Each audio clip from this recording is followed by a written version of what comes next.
Hello, race fans. Welcome back to Freaky Fast Broadcasting. We are here tonight with the Sim Racing Unleashed Cup Series as they take on Dover for round number 15 and the season finale at that. Our season champion has been decided, as that's Mark Whitley, but we still have a lot of racing here left tonight with 200 laps up for grabs for a driver to get themselves another win here, as tonight's race is presented to you by the 22Q Family Foundation.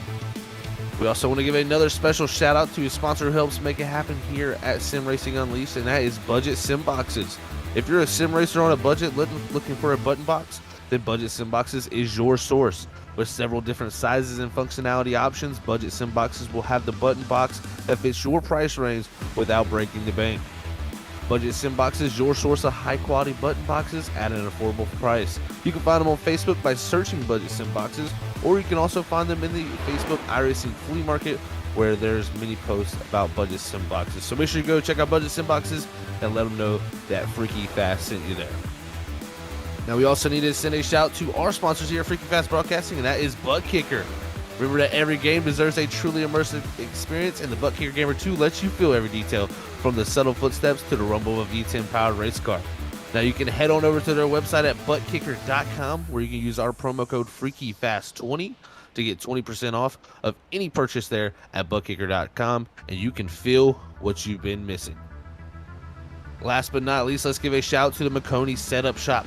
The McConey Setup Shop is the home for iRacing setups and the official setup shop of the Richmond Raceway Esports team, building the number 46 and 90 in the Coca-Cola iRacing series of Jimmy Mullis and Zach Novak. They've got all types of cars with many different setups in their catalogs. You can head on over to McConeySetupShop.com today, where you can use our promo code FFB10 to get 10% off of any setup purchase there at the McConey Setup Shop. And they also got coaching lessons just for $25 an hour, a very good price to get taught by such drivers as eNASCAR Coca-Cola iRacing Series champion Zach Novak or winner Jimmy Mullis. So make sure you head on over to the McConey Setup Shop today where you can get your setups. And remember, at the McConey Setup Shop, there are setups, but they're your victories. Now on to the racing action on hold tonight for everybody out here at the Dover International Speedway here at Sim Racing Unleashed. I am Zach Hall up in the booth, and tonight we got a trio up here in the booth. It's going to be a fun time as we have alongside us here tonight David Medina and also Sam Dyer here joining me in the booth, and we'll have Robert Moyer Jr. running the production cameras in the background as always here at Freaky Fast Broadcasting. Welcome in the booth, gentlemen. David, welcome to you. It's my first time being up here with you, but welcome back after last week here to Sim Racing Unleashed, where we got some next-gen action here at the Dover International Speedway. Thanks, Zach. I appreciate that. Really enjoyed my first week with you guys, and looking forward to this week here. This is a fun track. I love this track here. It's a very fun track to run around, racing on concrete. It's going to be exciting. 200 laps of some excitement. Run side by side and behind each other. Just gonna be a fun thing to watch. Yeah, I'm sorry, Sam. I was about to introduce them, but very good stuff here at this concrete track. But yeah, Sam also joining us up here in the booth. Thank you for coming up here, buddy. We're gonna have a fun time here tonight to close it all out. Yeah, doing the trio thing. We're going to figure this out. We're going to get the rhythm right for all of us jumbling around. It's going to be a fun one. Season coming to a close. Our champion not going to be showing up here tonight, but he has pointed his way into the championship. Mark Whitley. He had only just 2 points to the good. Even with Steven Leffler maxing out here points-wise, he was going to come up 2 points short. So Mark Whitley not showing up, but here tonight looking like we're going to have anywhere from 12 potential drivers to 13 here tonight. 12 put down their markers, but I think tires going to be a real factor for these drivers here tonight at Dover. Yeah, tires going to be a huge factor there, Sam.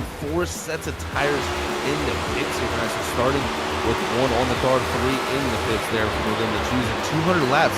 David, that is going to be pretty tough to do for these drivers to have only 3 sets in the pits for 200 laps, I would believe. Oh, absolutely, and just saying, tires are going to be really important here. You'll be able to take care of them, but we got a lot of guys who have a lot to race for. We got Dave Bush, 2 points, and Derek Love. We got guys that points still matter, and you want to try to do everything you can to win this race, momentum going into next season. And so I think we're going to see some fantastic racing. And coming off the exits of turns 2 and 4, that's if you're going to have problems, that's where the problems are going to happen. So it's going to be exciting to see these guys coming out of these turns, especially as laps take off.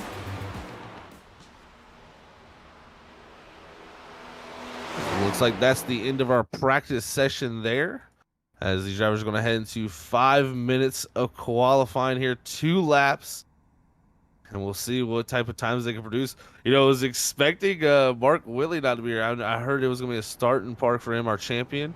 So maybe he's still elected to do that starting park just to make sure everything works out in that side of the garage points-wise. But it's going to be a tough one tonight. You can put yourself in the books here with a win. Not a lot of Steven Stippian, a driver on a roll here, also not here. So some big chances for some drivers to end their season and build momentum like you were talking about there, David. And that's going to be key heading off into the next season, where we're going to be swapping back and forth between not only this car but the current Cup Series car. So they can still carry a lot of their knowledge with this car to next season, because there will be races with this same exact package.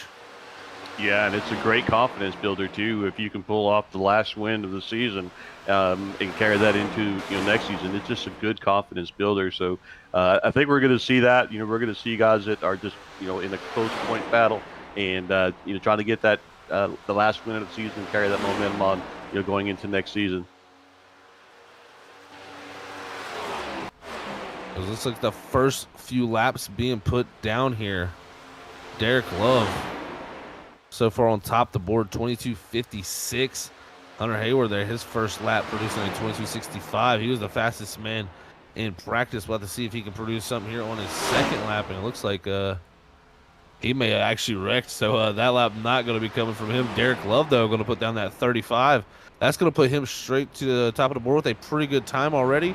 Those two, the only two electing to take time so far. And right now, looking on track, looks like Dave Bush. Also, Steven Leffler looks like he may be about to attempt. So Dave Bush now on a flyer here. We'll see what he can produce. Dave Bush is a driver looking to get a win here late in the season. He's had a few good runs here with Smoke Inc. We'll have to see if this is maybe his chance here tonight to get that 53 into the winner column. Yeah, absolutely. Dave Bush is a good driver. You expect a lot from him on this race here. See him running up front, and this is one of those tracks where you do want to qualify up front. As tire wears off and stuff like that, it's not the easiest place to pass. So I do think qualifying does matter here. Yeah, qualifying will definitely be a huge deal here with track position tonight at the Monster Mile for 200 laps. Remember, tonight's race is presented to you by the 22Q Family Foundation, a great sponsor here that also sponsors this car. We're looking qualifying right now. Steven Leffler, a guy who's gotten multiple wins this season, has been on somewhat of a, I would say, a pretty good roll this season with 2 wins to Mark Whitley's 4, our champion, and Hunter Hayward and Steven Stippian also a 4. So, he's not far off the top guys that have 4 wins, only 2 behind him. He could get that 3rd win here tonight to solidify that 2nd place position in points. And I think he'd be pretty satisfied at that because he comes in here tied with Michael Yarrow, who is yet to be here tonight, and same with Todd Neese, who's in 3rd. So the guys behind him, looks like Steven Leffler going to be able to wrap up probably 2nd here in the points, and that's going to be a huge accomplishment for him after, I'm sure, getting a few wins this season. It's going to be a huge confidence boost heading into next one. Yeah, and Derek Love laying down a 22.36, sitting at the pole position right now. And by a 10th, too. So we'll have to see if Leffler can produce more on his 2nd lap. And it doesn't look like that will. That's just going to be a 22.45 for him. So Derek Love, the rookie, coming out here and putting it down to the rest of the field here. This is a great scene for him. Maybe he could get his first win of the season here in the closing race. Like you said, this is so important about building momentum throughout the season, and me and Sam seeing throughout the season. A lot of these guys had speed at times, but just had tough luck. Here tonight, they could turn all that tough luck into a race win. That is going to be something special to see. It looks like James Bryan, I believe, here in the 52. Yes, he's attempting a lap, so he's going to go 5th on the board. Or actually 3rd there, so great time for James Bryan, 22.48. Good qualifying for him to jump ahead of Dave Bush and Hunter Hayward.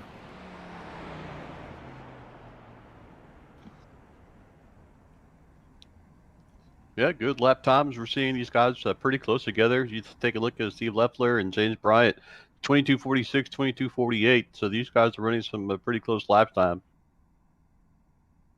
Very close lap times. It's something we've seen all season long here at the Sim Racing Unleashed Cup Series, or I should say Next Gen Cup Series, because we're seeing the future here, ladies and gentlemen. And tonight we close out the future here as 5 seconds left here in qualifying. Looks like Derek Love going to be able to hold on to that position as nobody's out there attempting a lap on track. Derek Love going to take that pole position here tonight, and what a job it was by him in the 87 there. First of the season for him, I believe. Actually, I might have to look at the stats for that just to make sure I'm not spouting off something I don't know. Yes, first pole position of the season for Derek Love, and great job on that by him there as we pull up our qualifying results here. You're going to see Derek Love starting from that pole position over a 1/10 of a second over Steven Leffler there in the 2nd position. 3rd is going to go to James Bryant in the 52 machine. 4th is going to be Dave Bush. 5th is going to be Hunter Hayward. 6th position is going to be our champion, Mark Whitley here. 7th is going to be Randy Peer. 8th is going to go to Dakota Bryant. 9th is going to be Mike Chamberlain. 10th position going to go to Paul Cohen. 11th is going to be Jason Adams. 12th going to be Mark Koscheck. And rounding out the field in the 6th position is going to be Robert Cheswick, as that's our 13 cars here tonight to close out the Sim Racing Unleashed Cup Series at the Dover International Speedway. This start could get pretty issued. 200 laps here, David. No fast repairs. These guys got to be pretty careful here early to go and not to get caught up into something, because if you get caught up into something, yeah, you're going to get a decent finish still, but some of these guys could take advantage of that from behind and get even better finishes. Yes, that's exactly right. I couldn't even said it better myself. But the start of this race is going to be about being patient. right? You're going to be starting off side by side going into turn one. So you want to be patient, let yourself get sorted out, let the cars get sorted out, and then make your moves from there. But I'm going to keep an eye on Hunter Hayward. He had the fastest practice or fastest laps in practice. He didn't have the greatest qualifying, but I think it's going to be interesting watching him work his way through the traffic there and try to work his way to the front. So we're in for a great start. The first couple of laps are going to be really interesting to see these guys, run and what their strategy is going to be throughout the race. Yeah, that it will be. This is also interesting. This is, this isn't we've seen this car ebb and flow between the different tracks this season, and this track is kind of in between a hybrid, high banked, shorter racetrack, only a mile long, but very high banked, high speeds. I'm wondering how these cars are going to perform here around each other. We've seen different times this season. It's been very tough to pass at certain tracks. We'll see tonight. Maybe that opens up where the short tracks have seemed to be the better style racing for this car so far. But man, oh man, I can't wait to see this. Like you said, Hunter Hayward, he's a big factor too there in 5th position. Always great at the Dover International Speedway, one of his favorite tracks. I know that for a fact. So he'll be fun to watch. I think you're also going to have to watch Derek Love out front though. He's a driver that has shown speed the entire season, and I think tonight could be the time where he looks to get it done as Leffler and Dave Bush look to clean off the top groove here as we pace down the back straightaway before we get ready to head to green flag. Yeah, rolling off pit road here, and these guys get ready to go. Again, it's going to be fun to see what these guys, what their plans are coming off, going to the green flag, and how patient they're going to be. But yeah, it's going to be exciting to see how these cars handle this track. And as they round through 3 and 4, the pace car will come in this time down the pit road. Derek Love in control here for the 22Q Family Foundation 200 here at the Dover National Speedway. We're looking for Barney the flagman to wave that flag as they come out of 4. Green flag is in the air. Derek Love off and away. Great start for him on the bottom as Leffler going to pull even with James Bryant down into 1 side by side for that second position. Leffler going to take that position over Bryant as now Bush Hayward trying to put the pressure on James Bryant for 3rd. Yeah, we see Derek Love, rookie, but doing a fantastic job, getting a little distance, from the second place car. But Steve Leffler, he's closing up on him pretty quick. But we're off green flag, 200 laps, lap 2 complete. Yeah, and watching our front 3, the driver to watch out for has to be Hunter Hayward. He had the wreck on his second attempt in qualifying, and he's going to make the pass for 2nd. Hunter did not have the fastest qualifying time, but he certainly has a fast 21, wanting to get a win here to finish out the season. That he is, Sam, straight to the 2nd position from 5th. Hayward, I know from past history that actually one of the first races I ever called in this young game was at this track. He loves this place. This is one of his favorite stomping grounds, he says. And it's going to be interesting to see what he's got here tonight. Is Derek Love, though, putting a storming pace on out front.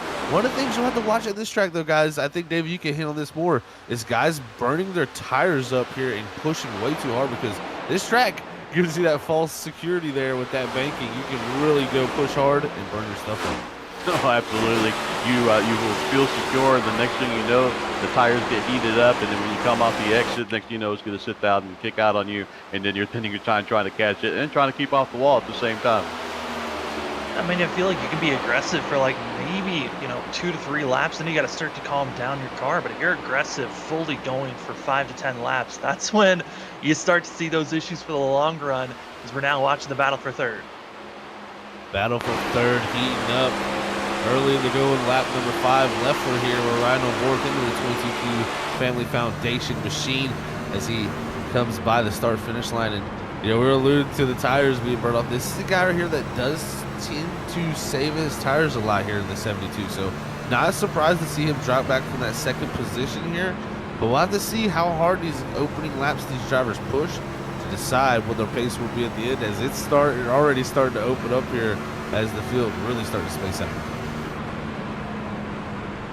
Derek Love doing a great job so far, but like we've been talking about, as a rookie leading this race, it's really easy to, when you see that second place car, closing, getting bigger and bigger in your mirror, it's really easy to overdrive your car. So you see him getting a little bit higher here, so you just got to be patient and, not overdrive the car, take care of your tires, don't worry about leading every lap. What's really going to count is you got to be there at the end. And if you smack that wall because you overheated your tires, it's really going to cost you. And the more drivers attacking up front, doing a great job right now is that of Dave Bush. As we look back at some of the other drivers, Randy Pryor going to be in 10th, in 5th position for the double zero, otherwise known as R. We've got our 2 R's back in the ticker. Do want to give note, though, Mark Whitley did notify us earlier in the season he was going to do a start and park. He has already parked it for the 77, as well as Paul Cohen missing the starting grid and not coming out on track. So we are just left with 11 drivers on track. Yeah, 11 drivers separated by 11 seconds right now as back to Dakota Bryant in that 11th position from our leader, Derek Love. It is definitely a great, great for Whitley to see that he stood up to his word of his starting park. He had a championship clinch where he says, "I'm a man of my word. I'm gonna go out there, start the race, and come back in and park this thing." He's celebrating his championship in vacation. I hope he's tuning in right now. Congrats on that, Mark, because I didn't get to congratulate you last week here on the broadcast. But congrats to that 77. He had a fantastic season going back to back. He's gonna try to do it next season for the trifecta. That is something I haven't seen many people do in the sim racing realm, and if he could pull it off, that would be quite a feat. Back-to-back winner, I tell you, it's hard enough to try to get one championship, but to do it back-to-back is just amazing. I think it speaks volumes of his talent and his ability. But coming here today, Love just doing a great job. Running some fast times still out there. Last lap of 23:18, so just doing a great job. Being out there in the lead there as a rookie. And I have to agree with Sam. It's good to see our R's back as we had last week. Yeah, and looking at the field and where they're at, Hunter Hayward and all the drivers, as we look at the whole entire field as a whole, Mark Whitley, you look at his stats. It's staggering looking at him. As for Mark Whitley, he's got 4 wins, 9 top 5s, 12 top 10s. He was so dominant for the early part of the season that it just gave him that safety net. And I think the big thing that helped Mark win this championship was the fact that he was the driver that showed up for practically every single race. A couple of our other contenders that were winning races, such as Stimpy and Hunter Hayward, they missed races. Those were points lost, and that's why kind of that safety net early that Mark Whitley had was able to hold on to the end of the season. Yeah, I think Mark's happy those guys missed a few races, because I think he would have had a big problem doing a start and park here tonight if that would have been the case. Hayward and Stimpy, they could possibly both be saying, what if? Especially, Hayward here, he's a past champion here at SRU, so he was saying, what if getting back into that championship position just couldn't make it to enough races? And Steven Stimpy, what a role he went on at the end of the season. He was just winning everything, guys. And, for him, he definitely is probably saying a big what if. But, at the end of the day, you got to be out there on the racetrack to get the points. And Whitley did what he had to do. And he's going to come home your champion here this season at Sim Racing Unleashed. And in the next gen car, that's got to be something, a big feat too, because, this was a huge unknown for these guys stepping into this type of car, not knowing what it was going to drive like at all. And he just hopped right in and picked up right where he left off from the season before, from the previous Generation Cup cars. We have a change for the lead.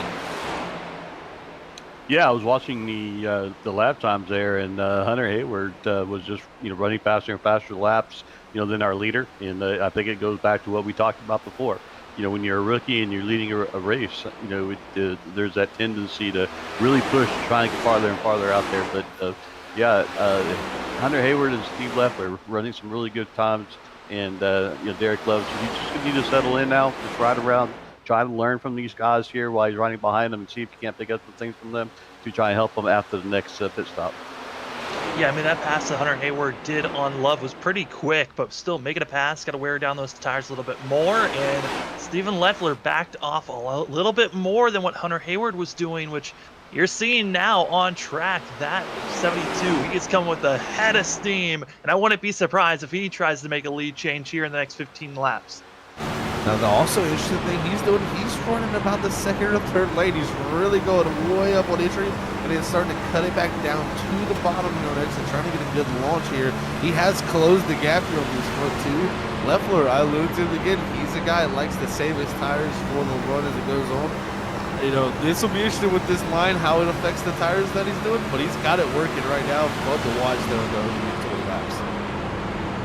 watching Derek Love there. It looks like he's losing a little bit of his exit there. His exit's getting higher and higher, so he's got to be careful not to get too high. And next thing you know, make contact with that wall. But these three guys doing a fantastic job up front. That line that he's running, it's a great line. It's like a diamond. Doing a great job making that work for him and taking care of his stuff. Yeah, I mean, looking at how these drivers are attacking, and man, Leffler just seems to just creep higher and higher. But it's kind of surprising. You thought maybe you'd be able to make a pass, but you know, Zach, is it possibly something with the dirty air that could be affecting where Leffler's like, you know, I'm going to try something different because I caught up so quick? Oh yeah, it's definitely a possibility. You want to get as much air on that nose. You know, it's tough. You want to be in the optimal line, but when the driver in front of you is in that optimal line, it's so hard to make ground up on them. So Leffler trying this is not a bad idea at all. It's you know in previous times this could work, but right now it's really depending on what the balance is of this car, and it's looking like it's a little bit weird because I'm seeing the rear end slide out, but I'm also seeing the noses push. So that's telling me it's probably a little bit of a push loose condition, and I'm telling you that line he's running, it actually can help that condition just because you get that straighter exit and you don't get as much wheel right there on that late exit. We'll have to see if it produces something for him, but Derek Love has recovered pretty well since Hayward's got past him. I figured how fast he caught him and passed him that easily. Love was going to be dropping straight backwards like a rock, but he's showing that he's hanging on tough.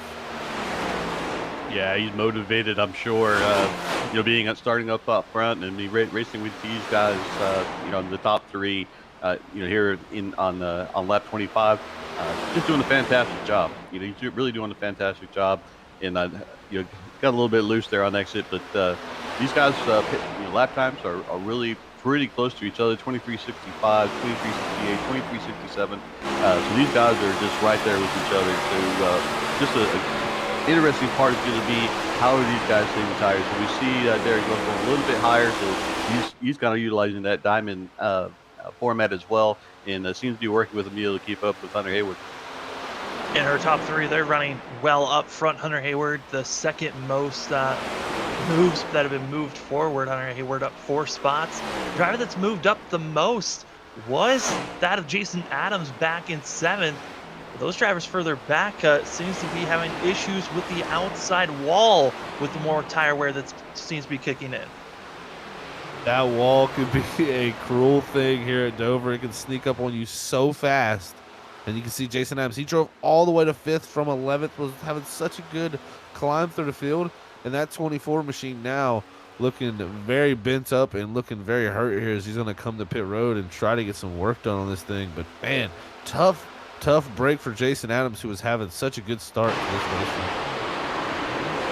Yeah, it's the unique characteristics of this track. You know, that once that rear end kicks out, you're chasing the car. Next thing you know, he can dive to the inside of the wall. Just like that's what happened to Adam. He's got some marks on his left side of his car, so that's probably what happened to him. But yeah, these guys just doing a good job. It is a handful on this track. It can be.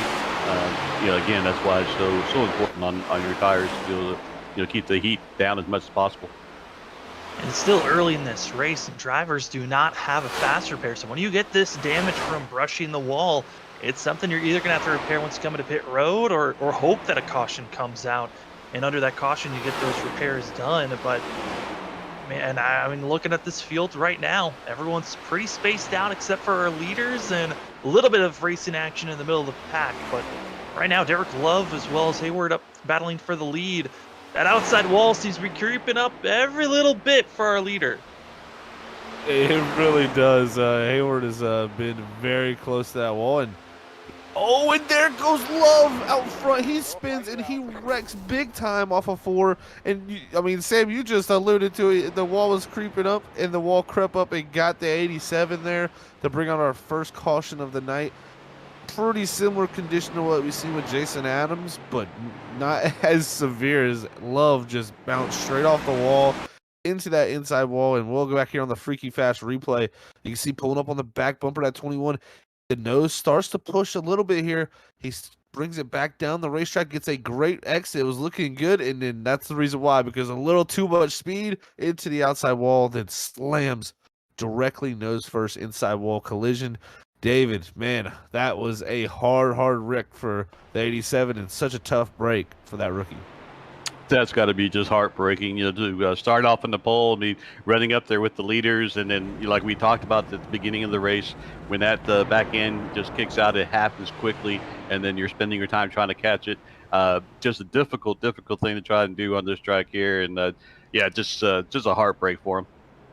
Yeah, I mean, a heartbreak for Love, but I mean, our whole entire front three were all getting extremely close at times. So this caution enabling these drivers to come in, get some fuel, and possibly take tires here. But if you're taking a set of tires at this moment, this is kind of setting up for to utilize all three sets of your tires with the way that this race was going to be turning out. We were looking around if it had stayed green around lap 50 to 60 when a lot of these drivers were going to be thinking about coming into pit road. Now's the question, do you want tires or do you save this extra set for later on?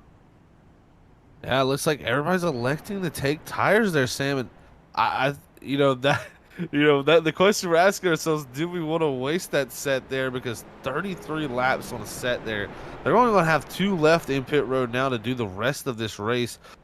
Man, I have a tough time, just thinking about one stint. These guys are going to have to go pretty long. You would want to really split these up into 50s just due to the fact of the tire wear, and we've seen tire wear be a huge issue in this next-gen car at some of these tracks. I mean, there's multiple tracks this season where we've blown tires with multiple different drivers and didn't even know if we had enough tires to get to the end of the race. So I'm a little bit worried for these guys out here right now that just took tires. I mean, it looks like mostly everybody did. I'm trying to figure out who didn't, if anybody, because Chamberlain definitely stayed out there.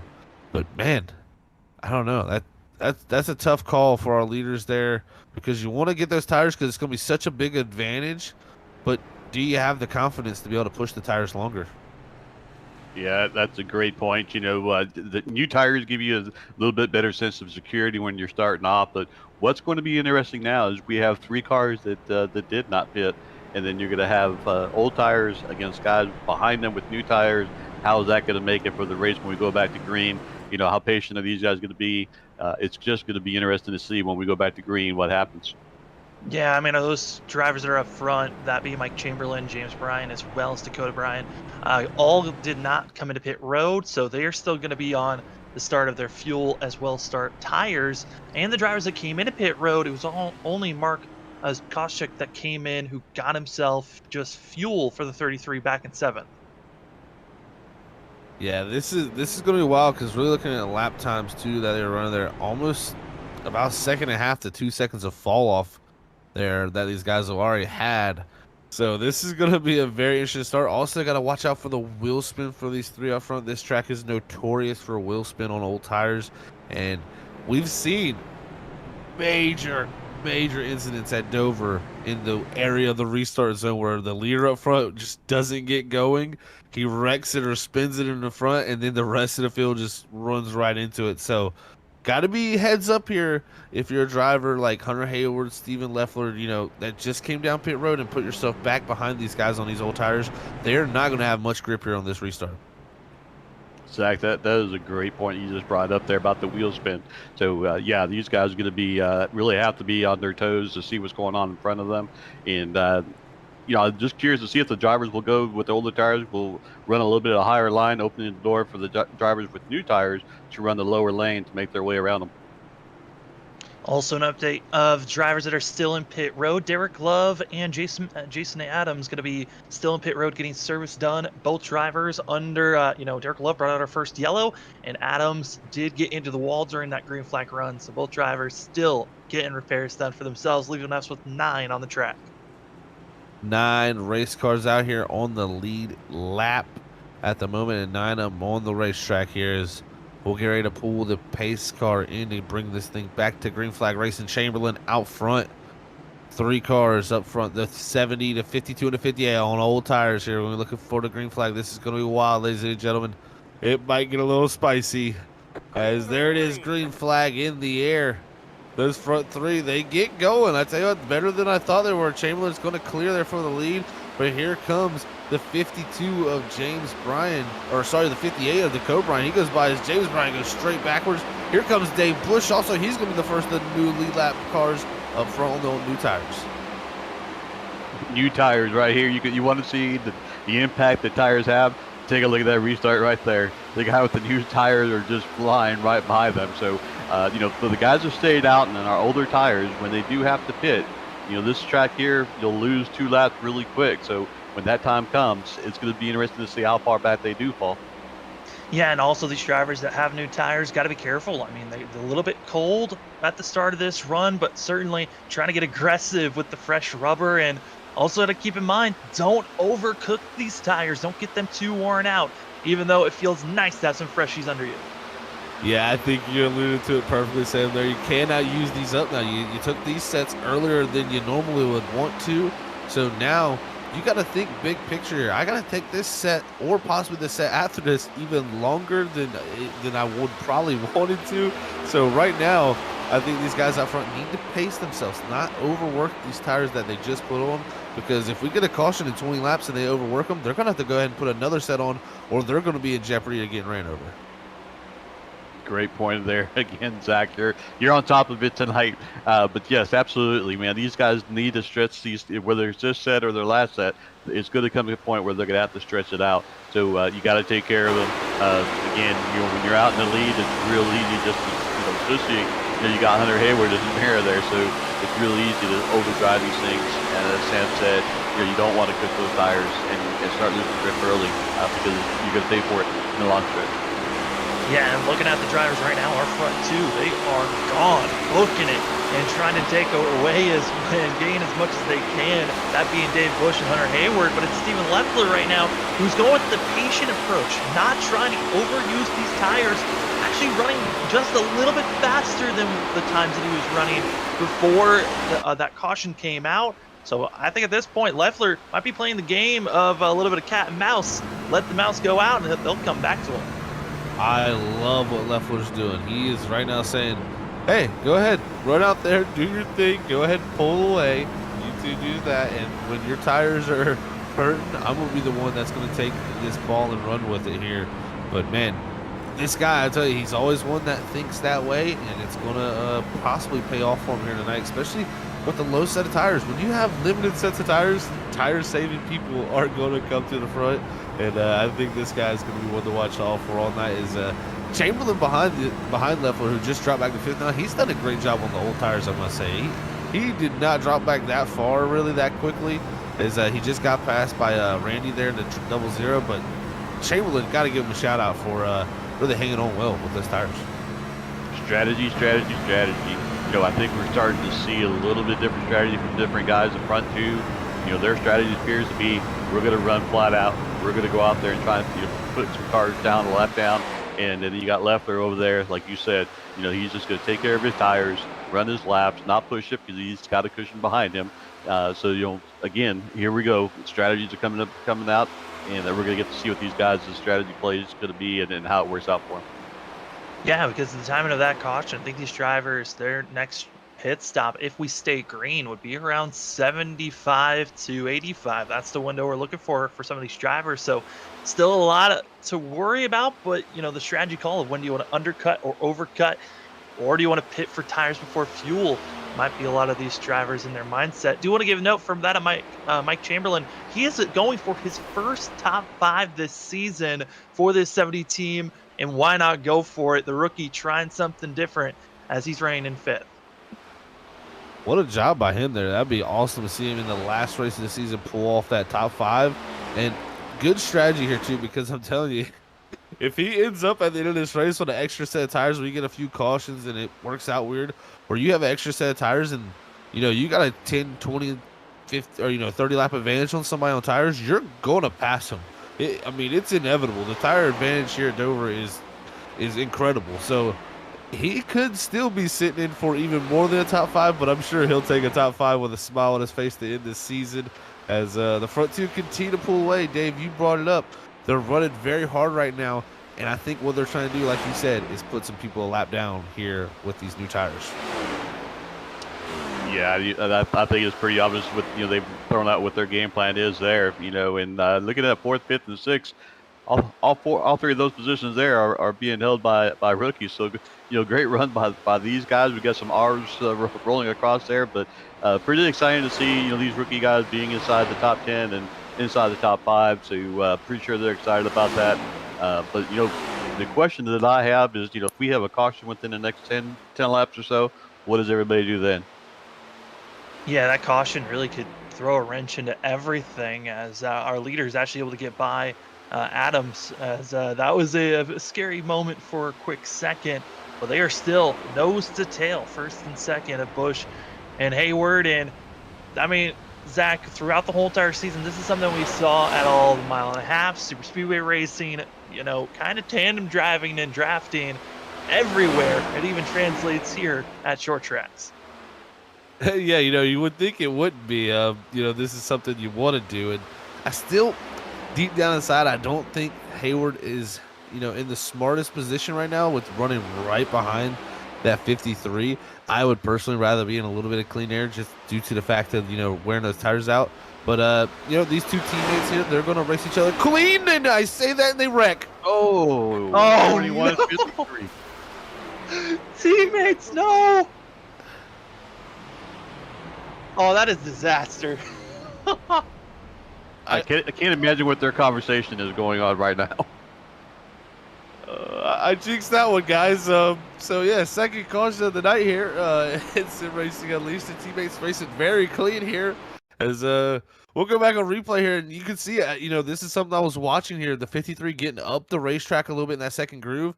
The 21 was really, really low on the bottom. Coming off the corner here, he's going to try to set up to go to the inside, and he's just going to catch that left rear quarter panel and turn that 53 Dave Busch right to the wall. Ooh, that conversation has got to be pretty interesting there, like you said, David. Yeah, I mean, what do you say? What do you say to your teammates? Both of them, went out there, they put their strategy out there, and they collected each other. Not something you want to do at any point in time, but you surely don't want to do it at the end of the season. Oh, absolutely not. I mean, both of those guys had over a 4.5 second lead over Steven Leffler at the moment that they made contact. I mean, now for Leffler, this seems like a cakewalk unless he gets caught up in something, but it's a smaller field. We thought maybe we'd only see maybe 1 or 2 cautions at most. 2 in the first, 50 laps of this race. I don't think any of us were expecting that. Oh, man, no, we did not. And, Dave brought it up.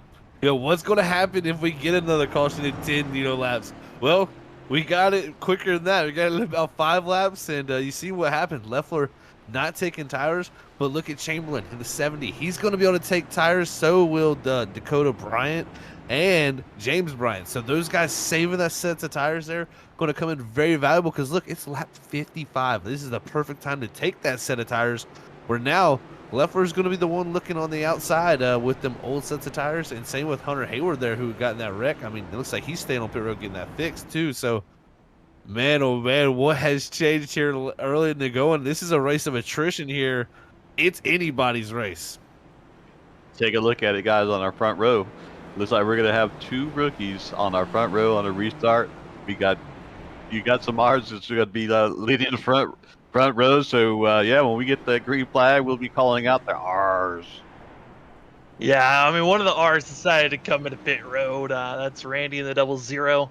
Going to be getting service done for himself as well as the 33. Going to be taking out themselves a little bit of time, but Dakota Bryant as well as James Bryant still have not pitted this race. They've not used the set yet. So the danger of drivers with old tires up front again, it is there for another restart. Oh man, this is going to be crazy. This just changed the whole spectrum of this race. I am, I didn't mean to jinx it, but I tell you what, I'm kind of glad I did jinx it because this race has just thrown its head upside down, and I would not be surprised. I mean, Steven Leffler, like you said, I think he's by far the favorite for this race win now because we see it this season, 2 wins in his back pocket. He's going to finish second in points most likely. Well, for sure will. So, he's definitely the favorite, I think, left, but his tire strategy is not optimal now. So this just is turned this race completely upside down. The one thing I will give credit to Steven Leffler, he was saving a lot of tire there when he did take those new tires. So maybe his tires will still be in a decent enough condition to where once they get to that phase of where the tires start to even out, he can maybe bring it back on those guys who even have newer tires than him. I've seen it happen before. So it's a long way to go still in this race, but it's been thrown upside down now as Dakota Bryan is going to leave Robert Cheswick second and James Bryan your top three. I mean, what a top three that is here if it was to end up like this. Yeah, I agree with you, Zach. I think Leffler there just with what he's done with his tires and stuff like that. When it does even out, I think we can see him work his way up to the front.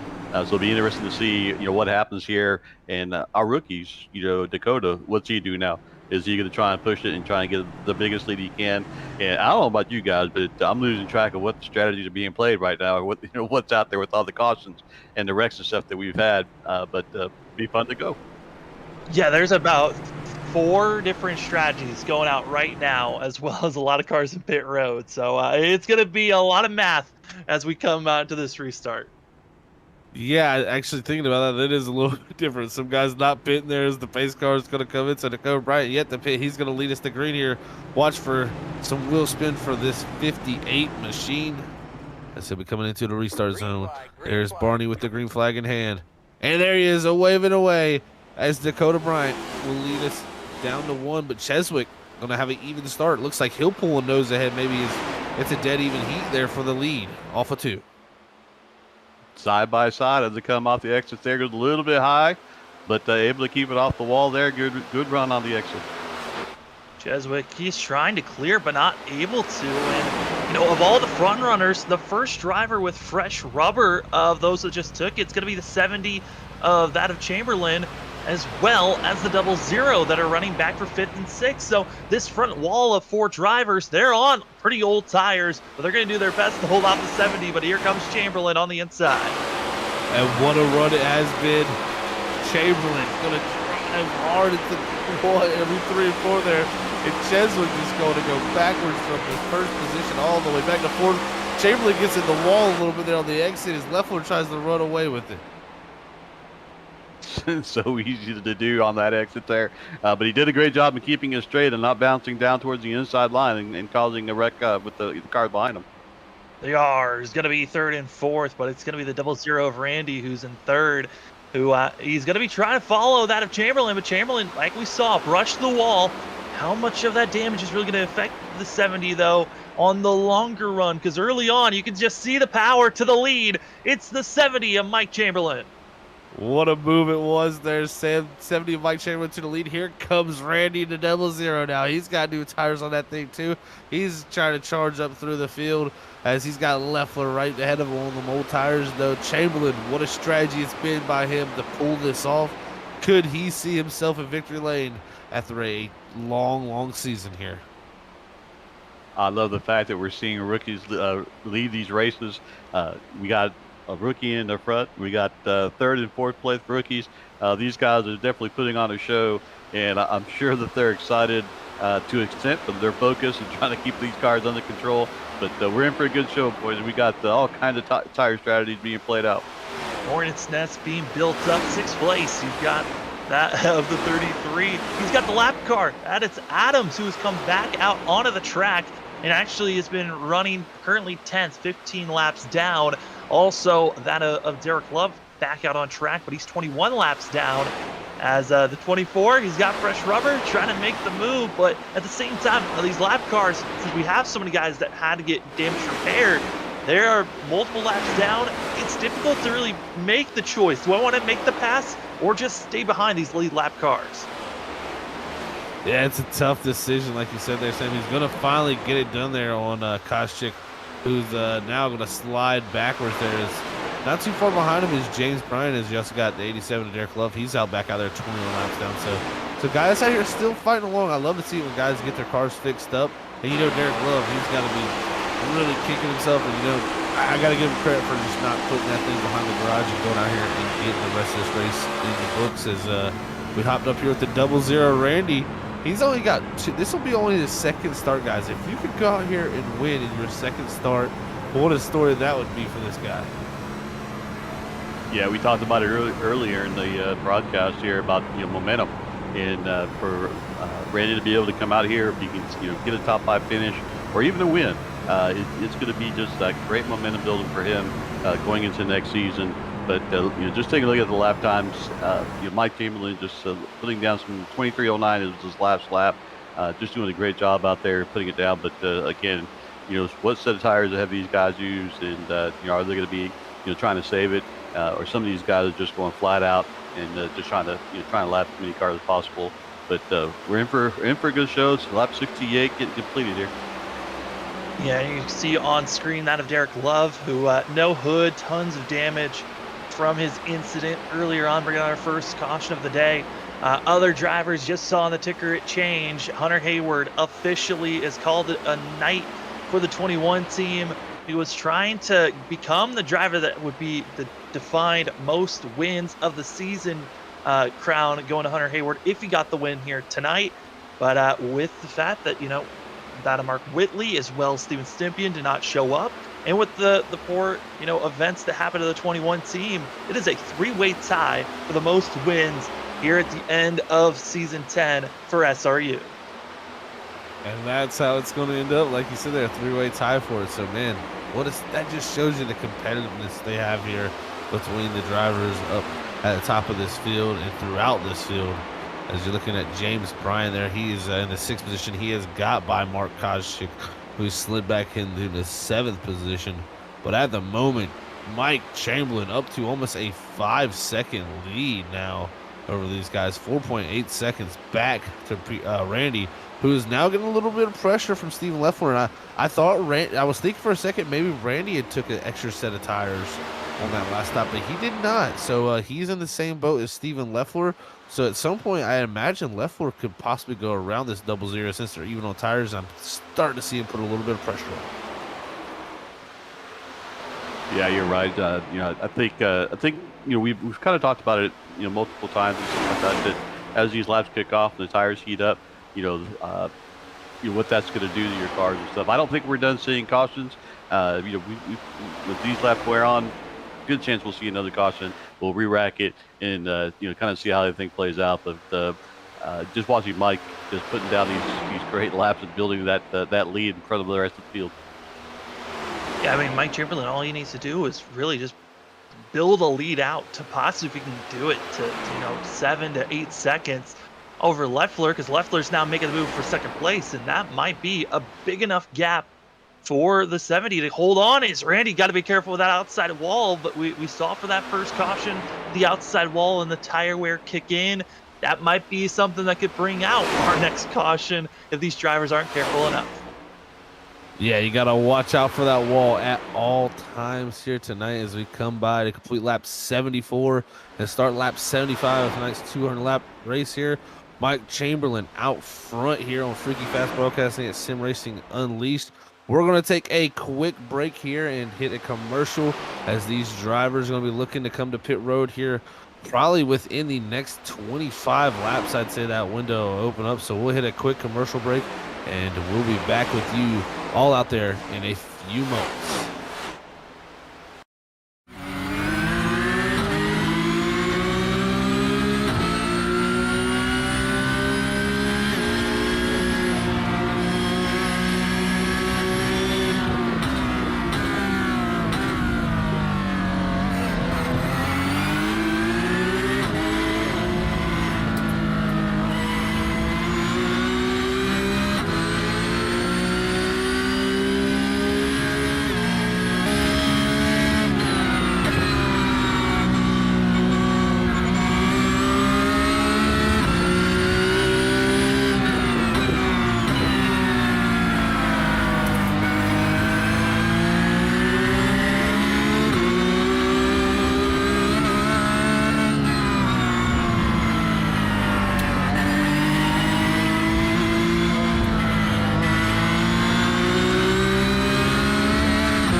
to be the best, you can't settle for the rest.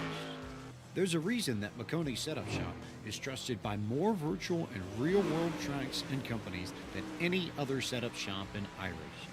With partners such as Stafford Motor Speedway, the Nashville Fairgrounds Speedway, Five Flag Speedway, Speed 51, and more. When you want something done right, you go to the experts at McConey Setup Shop. With setups available for most series on both asphalt and dirt, built by a team of professional builders consisting of some of the top talents on the service, McConey Setup Shop LLC has what you need to hit the track with confidence. Head over to McConeySetupShop.com and learn why McConey Setup Shop is the official setup shop of Richmond Raceway Esports and is partnered with some of the largest names in virtual and real racing. And remember, at McConey Setup Shop, there are setups, but your victories.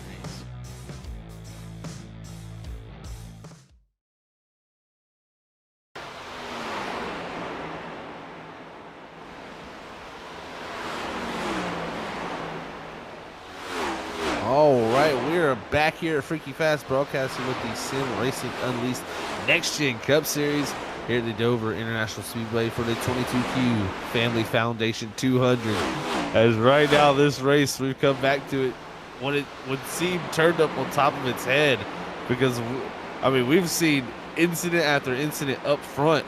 But I tell you, the incident right now the guys are worried about is Mike Chamberlain driving away from this field on his new tires, 7.4 seconds out in front here on lap 86 of this race.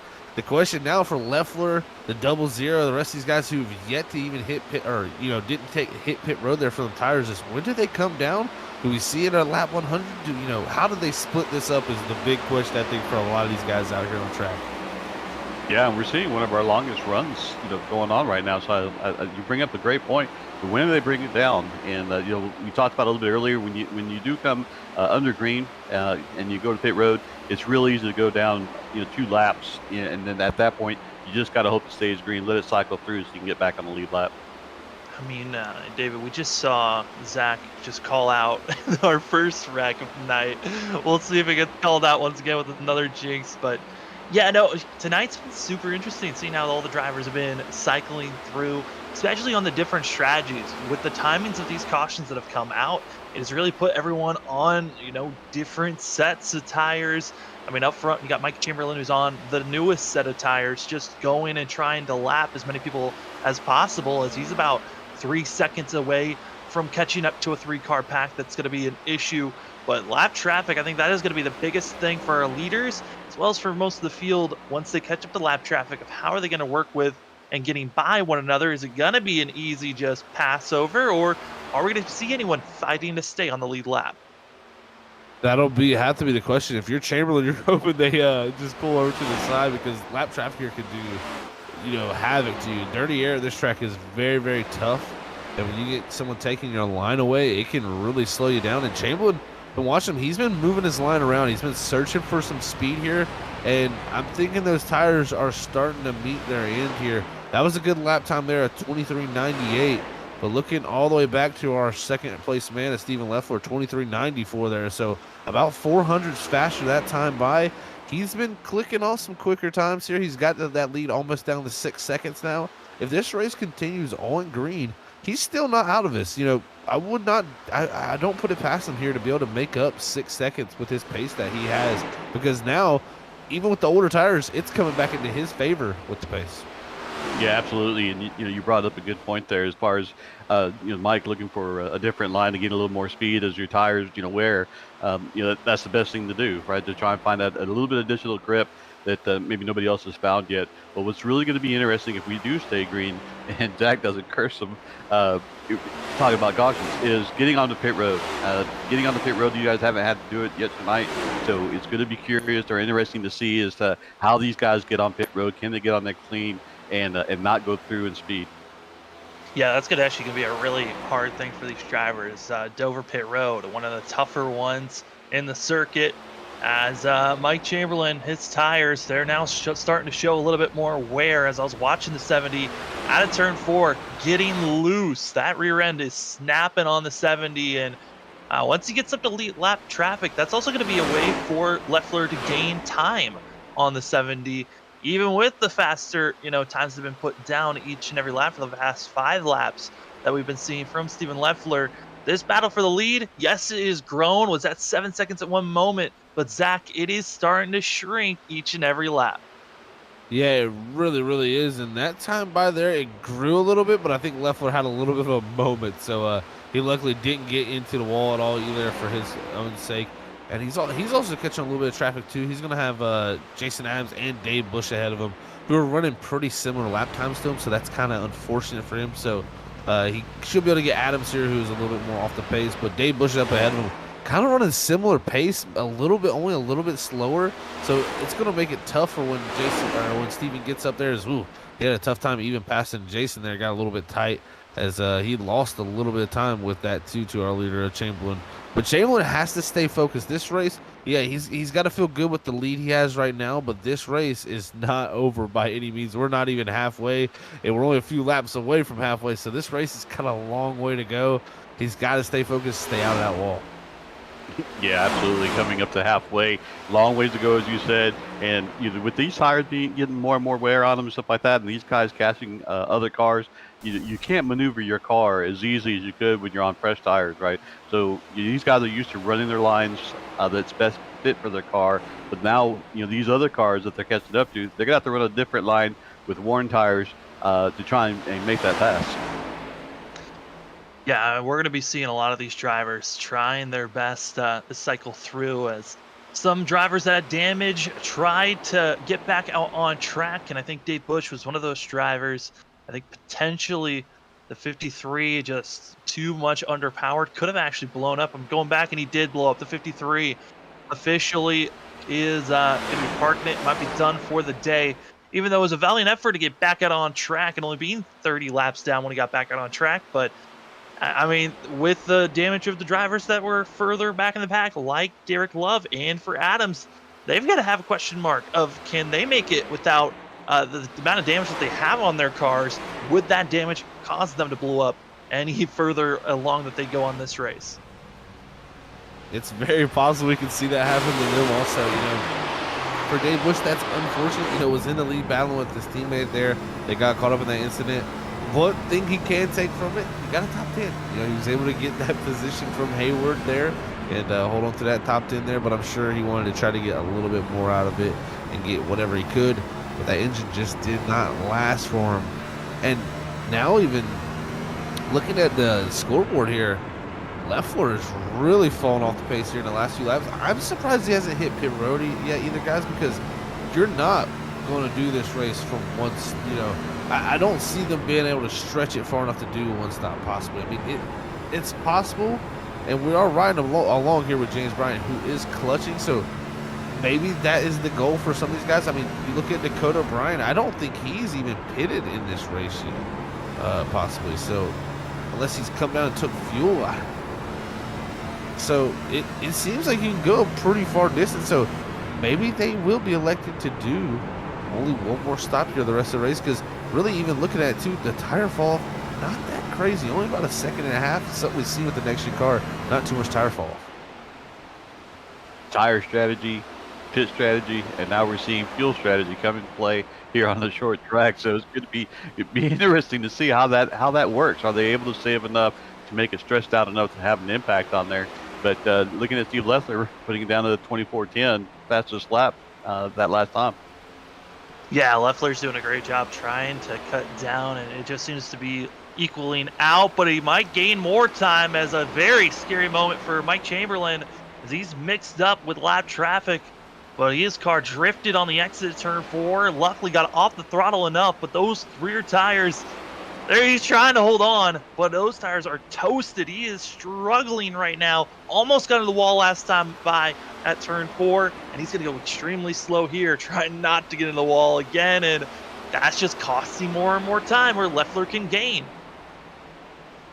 Wow, yeah, that's a huge amount of time lost there for Chamberlain. I mean, it's under 6 seconds now, and Leffler, again, it seems like these tires go through ebbs and flows. I mean, he was running 24 2s and 3s, now back into the O's, trying to get maybe back down into the 23s here, even possibly. If he can do that, that'll be good. But we do have some guys hitting pit road. Looks like Dakota Bryant and James Bryant, the first to hit pit road here at 105. But that tells me something. They haven't pit this race. They will not be able to make it the rest of this race under green. There's no way. They had 2 cautions to get to this point, and they're going to need those. Mike Chamberlain, and his tires definitely getting worn on the rear, and you can see him. He's got a dancing car back there. That rear end is dancing, and he's doing everything to keep it under control there. Yeah, it is dancing a lot. 70 still up front, but I think if anything, based on what we saw with all the cautions that came out, allowing the 52 and the 58 to stretch it as far as they did, this being their first pit stop, I'm expecting Chamberlain and a lot of these other front runners, at least their front 4, pit road might be a window here in the next 12, but possibly 16 laps that these drivers are going to be aiming for. I think you're exactly right about that, Sam. They're going to be trying to stretch it here, definitely at least another 15 laps, I'd say, to make them feel pretty confident about making it. For Dakota Bryant and James Bryant, I think they're going to be a little bit short at the end of this thing after it all comes up at the end with the way they played it. But you never know. I mean, they're pitting now. If you're going to caution some point during a pit sequence here, it could cycle them to the front and put some guys a lap down. That's one of the crazy thing about pit cycles here at Dover, at least. You can really gain and lose time with doing the over and undercut. Mike Chamberlain, if you see his time now, the lead down to 3.7. He had the cars, they had fresh tires come out, kind of take his line away as they were making his way around him, forcing him up to the tire line. Couldn't get that runoff coming off the exit, so now the lead down to 3.6. Yeah, that 70 machine is struggling. He needs to get some type of help, and this is the one thing where you get into the longer run where you can be aggressive, and we saw Chamberlain being faster than Leffler, and he was on a difference of tires between that of the 70 and the 72 by about 15 laps. So those drivers trying to be aggressive, but for that of Mike Chamberlain, he was great for those first 30 laps or so, and he was being super aggressive. But these last 15 laps, it has been hurting and just been getting worse each and every lap. And you can see here we're showing on our lap time difference here. Leffler just in the green each and every lap, gaining time. That time by, though, Chamberlain, got to give him credit there. Jumped it back down to a 24.070, only 6 thousandths of a second between the two. But that lead, 3.5 seconds, Leffler's got to be feeling a lot more confident about this race as it's coming to him. Yeah, you can see that Mike's also, he's being very cautious, not getting too close to that wall on exit. If you see there, look how far away he is from that wall. So trying to ride around, trying to make it work, but he's making sure that he doesn't, get too close to that wall and take a chance of damaging his car. Yeah, and looking at the fuel run that the drivers just put down and the guys that are out, if they want to turn this race into this next stop being their final stop, they got to get to around lap 126. If they can get to 126, they will be good to make it to the end on this pit cycle. The question is, can they make it that far, or will their tires even allow these drivers to get that far?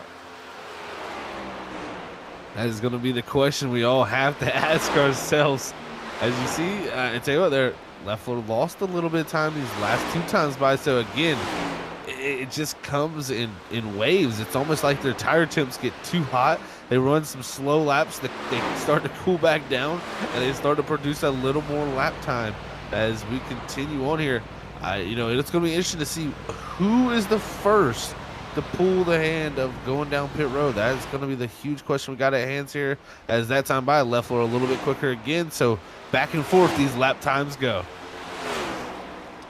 Zach, while you were speaking there, I was just kind of watching the line that Mike's running, and for a few laps there, it looks like he found something. He was running in the very low 24s, 24.4, 24 or 24.04, 24.05. Here, the last couple of laps just dropped down to a 24.24.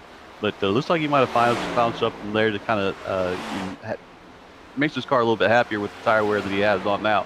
But Leffler running a 24.03, so could be seeing this time start closing back down. Yeah, and I've been watching Leffler's run and the way he's entering these corners. It seems like through 1 and 2, he's trying to stay as low as possible. And whenever he's losing ground on Chamberlain, it's because the 72 is touching the apron and it pushes that car up. While Mike Chamberlain, who's leading this race, he's been staying comfortable just running the middle of this course. Sometimes, as you can see there, running extremely high and trying to get a better launch out of the corner and trying to stay low. As Leffler, his whole entire goal seems to be stay low all the way through this course. It doesn't really seem like Leffler wants to even try to touch the middle or high groove. Yeah, he seems to definitely be, especially entering pretty low. He enters pretty low and then he kind of washes up the racetrack just a little bit and kind of brings it back down compared to where Chamberlain, he's entering where he stays at pretty much throughout the whole entire corner and exiting where he enters. So it's two different things, and I tell you what, they're producing pretty similar lap times. Again, is Chamberlain. He's just been a little bit more consistent with his lap time, where Steven will run pretty quick for a few laps, then slow down after a few laps. So it must be a little bit less consistent with his line as Chamberlain takes it up almost to the 4th groove in the marbles that time up in the 3 and 4. We're seeing these guys try everything in their back pocket here to get this race win tonight. Just kind of watching Leffler there on that last lap, and coming out of 2, he had a little bit of a moment there where the rear end wanted to kick out of him, but did a good job of saving that. But yeah, you're looking at the lap times there; they're running pretty even lap times. But yep, pretty soon they're gonna have to come to pit road, and then getting on the we talked about it earlier, getting on pit road. That's where time could be lost or gained. So we could see this 3.44 second lead either shrink or grow depending on how they get into that pit road. Yeah, the double zero of Randy actually came into pit road. Got service done a lap ago, and just doing a little bit more math, my initial thoughts of around lap 126 might be a little bit too early. Re-looking at it, drivers might now actually have to think about 128 might be the window to 130 for them to feel really secure about their times, which watching some of these drivers, the way they're attacking, it seems like for our front 2, it is all about go at this point. Saving fuel, saving tires is not the mentality. For Leffler, it's get as close to the 70 as possible before they need to come into pit road. And he's starting to close the gap again there with this time by, 2.9 seconds back to Leffler. I mean, he is putting down some great laps. I mean, that's a 23.96. He's jumped back down into the 23s. It's amazing to watch how these tires just go back and forth once you get to a certain lap time. And it's something we've seen with this next-gen car really all season long. Not the craziest amount of fall off. And when you do get to that point, you can kind of get your speed back if you can just get them tire temps back in a certain range. Zach, that was a great point made about the tires. I mean, we see, one lap where these guys are running in the 24s, and then, now we're watching Steve Leffler running in the 23, high 23s. So, that's an interesting thing that to see these tires kind of, change. Maybe just a different line that they're running where he's getting a little more grip through there. Yeah, and it could be also a factor of the concrete as well as the track temp.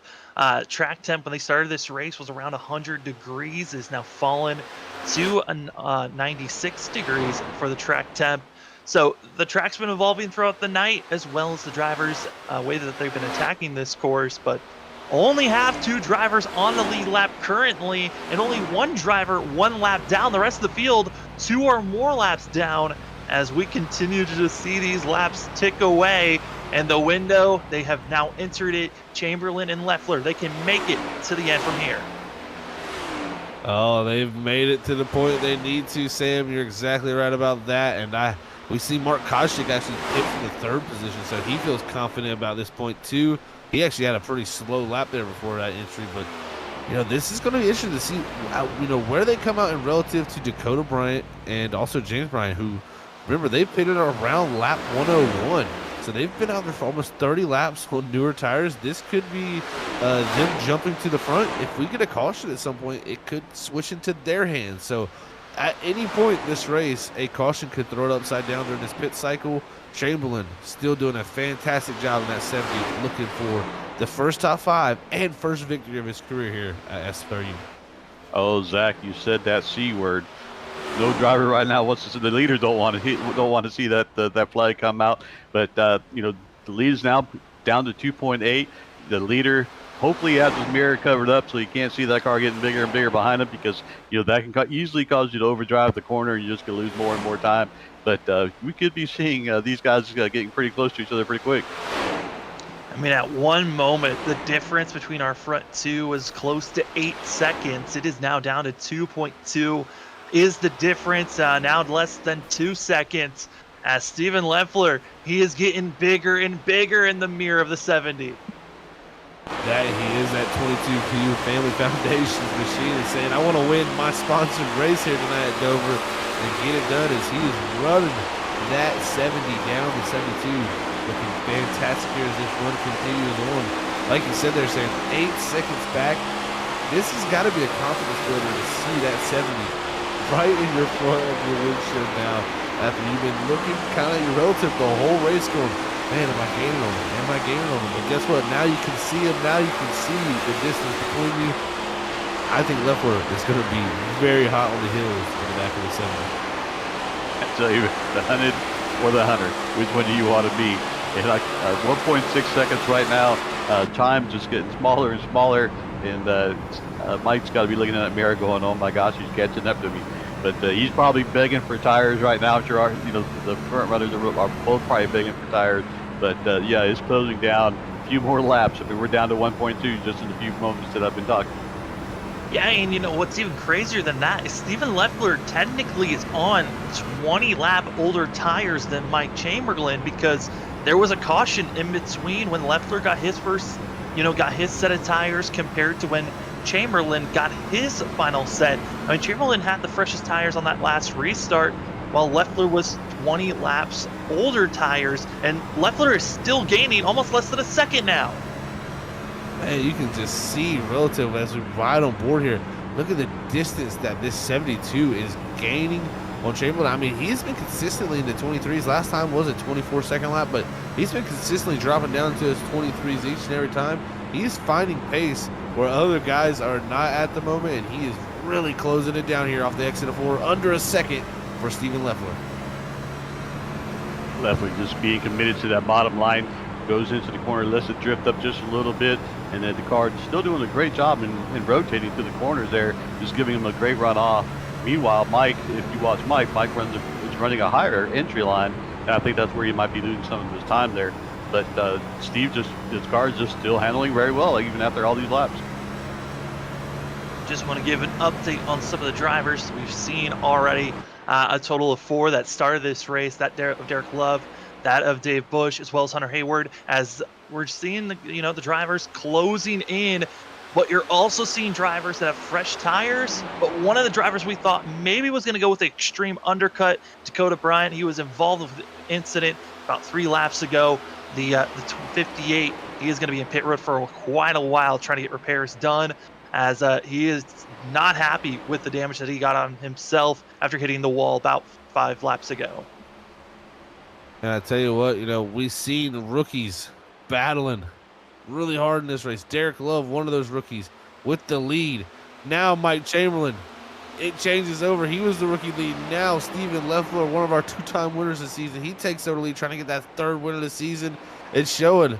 Man, the rookies have done fantastic here tonight, but will Chamberlain crack under the same pressure that Love did? Love, simple mistake, and I think Chamberlain's coming this time down the pit road. He's slowing in the 70 down to the head down there to you guys. Steve Leffler still staying out there, running some laps there, running in the low 24s.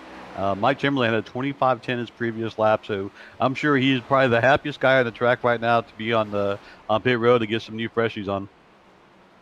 Chamberlain went with a very conservative entry into pit road. He's going with the undercut, and now Leffler's coming in. With how aggressive Leffler is into pit road, got to be careful not to get caught speeding, as pit road speed for these drivers 35 miles per hour, so you don't want to get caught speeding for yourself. But based on pit entry, Leffler very aggressive, and he might be able to even not lose too much ground with Chamberlain, who's in pit road now. I think he's personally going to come out with the lead. Like you said there, Sam, 70 was just so, conservative there, and even really conservative leaving his box. I mean, He's not even going picture of speed. He was going like 26 mile an hour, guys. I mean, that's 10 mile an hour off the speed limit, and still, being very conservative. I mean, I like the approach. I think he knows that, this race for the win may not be in the books because of how fast Leffler is. He just needs to keep this 70 in a good position. He could come in with a solid top 2, maybe top 3 finish. So maybe just being a little bit conservative there. We'll have to see where Leffler comes out compared to him as, Leffler, I mean, already exiting on the 2, and I mean, Chamberlain's coming out of 4 now. I mean, huge difference. Yeah, Chamberlain, and probably in his mind, he's like, no mistakes, no mistakes, no mistakes. Knowing that, he was running in the lead for a long period of time, and running in second place there towards the end. So he's probably just really telling himself, don't speed, don't get caught for speeding, don't speed. Don't get caught speeding, but they now have to try to run down the driver that's leading this race. It's the R00, Randy Pryor, doing what it was needed at the very furthest that you could be to come into pit road to get service done. Went with the extreme undercut, 24 laps before that of Leffler and Chamberlain came into pit road. But I don't know if a little bit over 5.5 seconds is enough gap to hold off Steven Leffler, but hey, 00 is up front, leading some laps. That he is. Second start of his career here at SRU, and you're going to lead laps. That's got to be a huge thing for him, and especially in the season finale. Good job on Randy there as he's going to take that lead, but I think that lead is going to be quickly handed over to the 72 Steven Leffler on those new tires. But at the same time, we've seen Leffler drive very, very slow on tires just to make sure he has a good run at the end of the run. So I would not be surprised to see him not close that gap too quickly. But with the gap he built over Chamberlain on pit road, I mean, that was 11 seconds difference of entering and exiting pit road. I mean, that is a giant margin. I mean, it's David alluded to it, it's one of the toughest pit roads to get onto. I think that's kind of what got Chamberlain to be that cautious there, because you make one mistake there in pit road, trust me, I know firsthand, you could very easily miss pit road, and when you miss pit road, it slows you down a lot. So unfortunate that Chamberlain lost that much time, but at the big picture for him, he's still in this race with a chance for a great finish.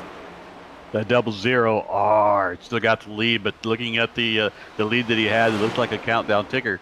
It's dropping constantly down to 3.8, and it's still dropping. So he's going to hang on to that lead as long as he can, but I think it's just going to be a matter of time before those fresh tires will catch up to him. Oh, absolutely. And Steven Leffler, I mean, once we saw, Derek Love taken out, there being our first caution, and we saw Bush as well as Hunter Hayward making their contact with one another, it kind of gave, all of us the perception that this is Steven Leffler's race, as some of the other drivers that he's racing around are drivers that we haven't really seen running up front all season long, but this is a great opportunity for them. The strategies that you can throw out, we saw that for Mike Chamberlain doing everything he can to possibly win this race, being too conservative on pit road. I think for Mike, recognizing, hey, I might not be able to win this race, but I'm trying to get the best finish I've had all season long, going for his first top 5 of the season, and it could be a podium finish. That it could be. Running in third is Mike Chamberlain, that 70 machine, looking for a podium position here tonight at the Dover International Speedway. The 00 of Randy Pryor is going to come out of 4 here, and it's going to be 50 laps to go here at Sim Racing Unleashed. What a race it's been so far as Leffler's tracking him down.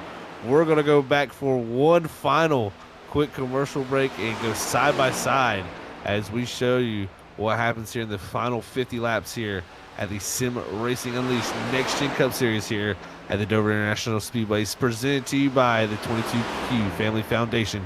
We'll be back in a few moments as these drivers look to close out tonight's event.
to be the best, you can't settle for the rest. There's a reason that Makoni Setup Shop is trusted by more virtual and real-world tracks and companies than any other setup shop in iRacing. With partners such as Stafford Motor Speedway, the Nashville Fairgrounds Speedway, Five Flag Speedway, Speed 51, and more. When you want something done right, you go to the experts at Makoni Setup Shop. With setups available for most series on both asphalt and dirt, built by a team of professional builders consisting of some of the top talents on the service, Makoni Setup Shop LLC has what you need to hit the track with confidence. Head over to MakoniSetupShop.com and learn why Makoni Setup Shop is the official setup shop of Richmond Raceway Esports and is partnered with some of the largest names in virtual and real racing. And remember, at Makoni Setup Shop, there are setups, but your victories.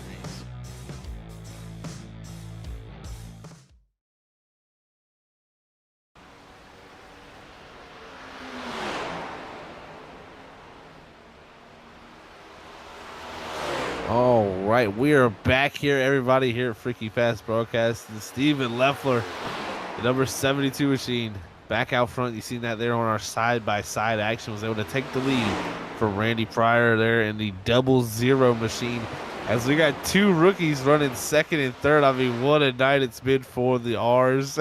As I'm guessing that's a joke that you guys came up with last week. I'm out of the loop there with that, but I'm catching on to it as we go. So, David, I mean, what a night it's been, David, for the rookies out there. Yeah, absolutely. And just so you know, the way we pronounce it is going to be R. You got to roll that out there. But those rookies are doing a great job out there, and I'm sure they're happy. Being up front. Chamberlain might not be as happy. He'll probably look back at this race and realize that he took too much of a passive approach coming into pit lane, trying not to make a mistake. He's running some good lap times. 23:80 was his last lap. But he's just not going to be able. It's going to have a hard time to try to close that out. He's going to need a caution to try and close that gap back up and have a shot to try and get his first win.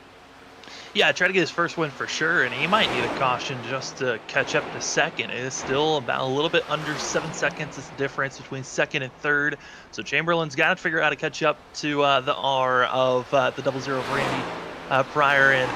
Yeah, Zach, the R's. You can see on the ticker, we got two R's there. One of them's out, that being Dakota Prime, but we had the R's on the ticker, and of course we had to make a lot of references with them. And Steven Leffler doing a great job, but we've been seeing a lot more R's popping up, a lot more rookies showing up here late in the season, and the next season of SRU is right around the corner.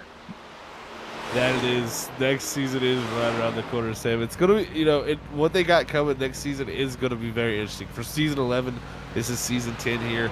Mark Willie, your two-time defending champion, going to go try to get that third championship. But not only that, they're going to be switching back and forth between the cars. So you're going to have a week where, we run these next-gen cars, and you're going to have a week where we run the current Cup Series car. So that right there, I think, is going to throw a whole nother thing into this whole battle next season. I can't personally wait, and we got some new names coming into the fold. Yeah, it's challenging all by itself just going around these tracks, and then you throw the mix of racing different vehicles, different cars out there between the cars, current Cup and next gen and the trucks.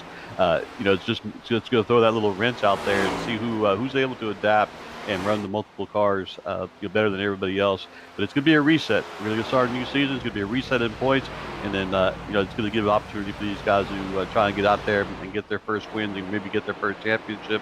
But they're going to have to make their way through Mark, who's just done a phenomenal job winning 2 championships in a row. Yeah, and with those 2 championships, was there for practically every single. He actually was there for every single race. He didn't run to the end, as here at Dover went with the start and park, but. With talking to some of the other competitors, such as that of Stempian, Hunter Hayward, I think all came to the same conclusion. If they had shown up for every single race and had that consistency, maybe then they would be battling for this championship. And see the 24 ducking it low, got to be careful not to come to a complete stop. Actually going to be taken to tow, so no caution going to be coming out. But it seems like everyone's minds are now set, and they all recognize we have to show up for every race if we want to win the championship.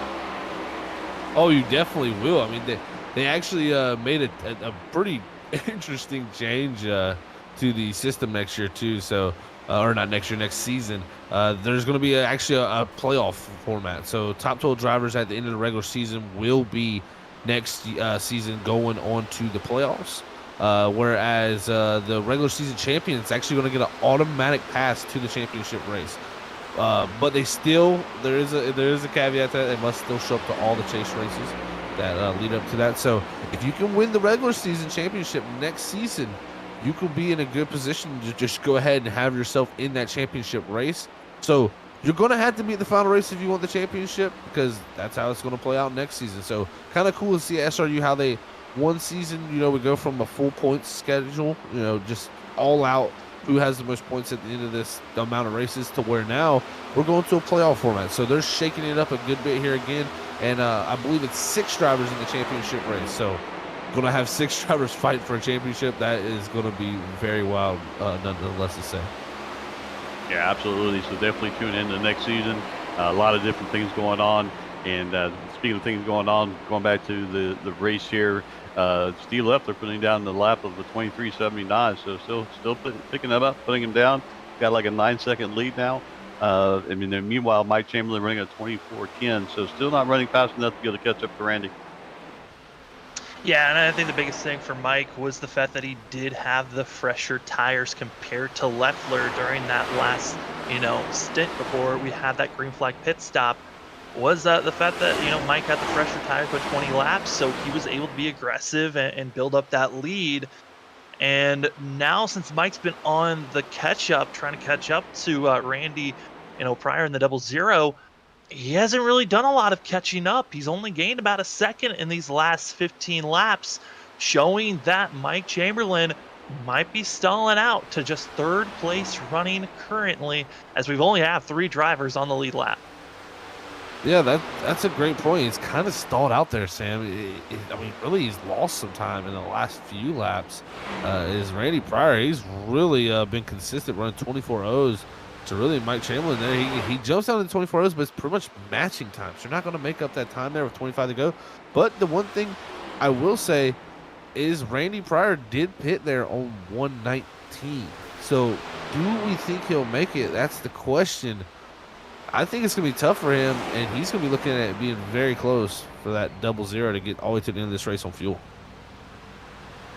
Mike Chamberlain, we were talking about it before. This is his best race that you've had so far. And just kind of watching him come off exits and stuff, he's had that rear end kind of kick out on him a few times. And he's got some stripes on his right side, so he's just going to have to try and keep that thing as clean as possible. And there's nothing wrong with a 3rd place finish. For a rookie like that, that's still a good momentum and confidence builder for him. Yeah, I'm watching right now, seeing that of James Bryan and Mark Koscheck going to be battling with one another. 33's been putting down some really good times with a 23.9 second time. That's only being about a 10th off what the leader's running compared to the other drivers at 33's around. He's running about 0.3 faster. So got to pick and choose where you want to make these battles. But no on Randy in the 00. Yes, he pitted, further back earlier than that of Leffler and also that of Chamberlain, but we saw, Chamberlain and Leffler go about 86 laps before pitting. So for that of Pryor should be about 5 laps to the good, fuel-wise, coming to the end of this race. Yeah, great stuff there, Sam. Yeah, that knew it was going to be close and definitely going to be good for him if that's the case, or he can make it. And also, looking at James Bryan and Dakota Bryan, who Dakota has actually been out of this race now for a while, but James Bryan, who was on the same strategy as Dakota, they pitted about 101, and they're still out there on 179 right now. So we could definitely, I think Randy Pryor's definitely going to have an easy time making it here. So good for that 00. And personally, with 20 to go, it's going to be tough for Mike Chamberlain to make that difference up. He's lost time a lot of these laps. Randy Pryor could end this season with 2 starts and a top 2 finish to go along with that. I'll tell you what, that makes him a pretty interesting name headed into next season. Yeah, Zach, this is a building block for both our rookies up there in the top 3s, for them to go into next season, getting that rookie label off their back and having a good run here all the way to the end. If they can keep on the track and not have any issues, I think it's going to be a big confidence builder for both these guys. But switching over to Steve Leffler, he's got like a 12.5-second lead. At what point, Sam, do you think he just starts to go ahead and just ride around the track, take it easy on his tires, and even if he gives up a little bit of time, he's got some of that to go with only 18 seconds or 18 laps to go. I mean, if I was him, I would want to start to ease up. He's starting to catch up to a group of 3 drivers that are battling for position and also just to be running hard, as it's 3rd back to 5th are all together as Stephen Leffler is catching up. And Leffler currently is about 3.5 seconds off of those 3 cars, and he's been running about a half a second to a little bit less than a half second faster than that group, so easily can catch up to them here. But I don't think that as a leader you want to go through 3 lap cars with 10 laps to go. Yeah, right here, Leffler's got a big choice. He can go up here, build the biggest lead he possibly can. It's the last race of the season, nothing really to lose for him for points wise.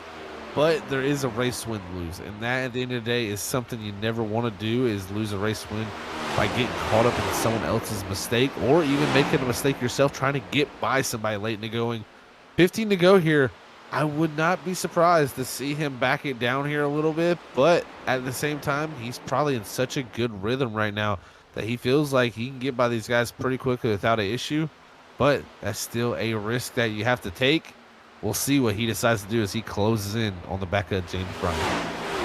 Zach, that was a good point you brought up there, that he's got some decisions to make here. I don't know if I would want to catch those cars up either. It's not so much what you're doing, but getting around them, what they're going to do. They could very easily lose control of their car and end up taking the leader out. So it'll be interesting to see what he does. He's catching them up. Catching up to him pretty quick. So I guess we'll be finding out here pretty soon what his plan's going to be. But being a driver, I'm willing to bet he's going to keep the hammer down and make his way around. Hammer down. He's seen a lot of the leader of Stephen Leffler. He's seen a lot of lap cars just getting out of the way. But those were just lap cars that were by themselves, multiple laps down, that were willing to move out of the way. He's now catching up to drivers that are battling for position, that of the 33 and the 52, and also for James Bryan in the 52. He is running on 81 lap old tires and possibly could be thinking about coming into pit road here shortly. For the 52 team, I'm wondering how aggressive he wants to be, because he sees a position in front of him that he can gain, but also he's probably hoping not to destroy the leader's race. Yeah, this is like one of those moments where you're like, man, I really want to get by the 33 and get that position, but do I take the big risk and have a chance at messing up the leader of the 72 of Leffler? Well, let's see what he decides to do. But there is also a chance, he drives in pretty deep down there in the 3 and 4, but it's going to slide him up the racetrack. If he can just fall in line here with Leffler, he could possibly follow him through here. We'll have to see, but losing a good bit of time there to the 33 is 70 of Chamberlain now here. He's going to be coming up to get lap 2 for that 3rd position. This is going to be interesting. Interesting it is going to be. What does he do? Is he just going to let the leader by? Looks like he does.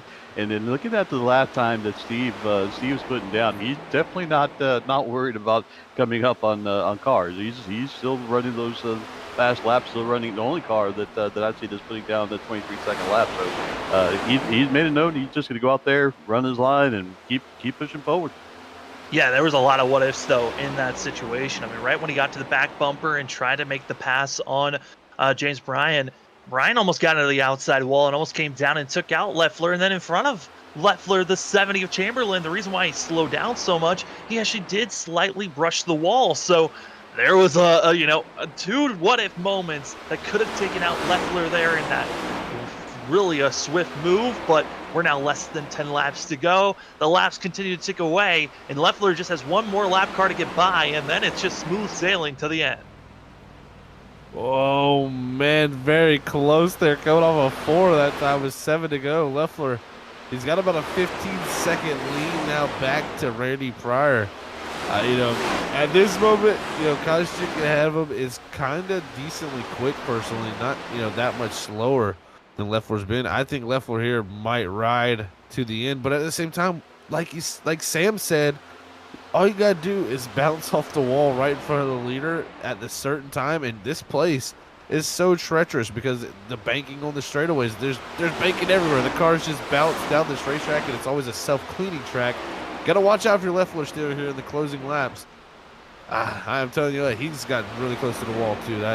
He's got to be careful.